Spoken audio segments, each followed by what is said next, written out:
Marcus, when we talk about collapses in Major League Baseball, it's almost always within the context of September baseball, a team gearing up for the playoffs, a team getting ready to win a division or a wild card race, and all of a sudden, they lose 10 of 12 and they slip out. All of a sudden, their postseason dreams are ripped away from them. The San Francisco Giants have suffered a different type of collapse, a post-Rafael Devers meltdown that has completely changed the trajectory of this team and Buster Posey's strategy headed into the trade deadline.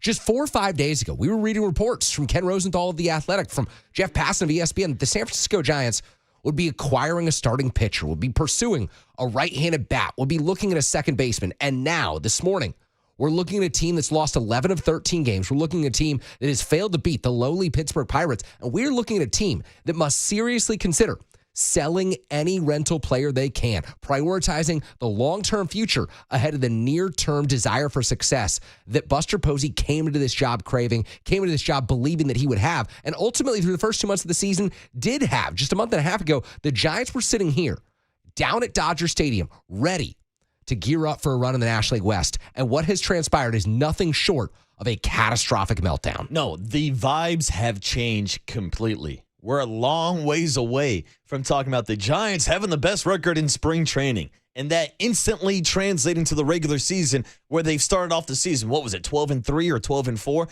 They got off to a fantastic start. And I don't even want to look at the record after those first 16 games of the season because we know what the record has been over the last 2 months. We know what the record has been since the Rafael Devers trade. We've been talking about it all morning long. 13-23 since that record. That's the worst record in baseball. And going back to the decision to give Bob Melvin the contract extension, they're 9-14 in those games. So, yeah, the vibes are completely different.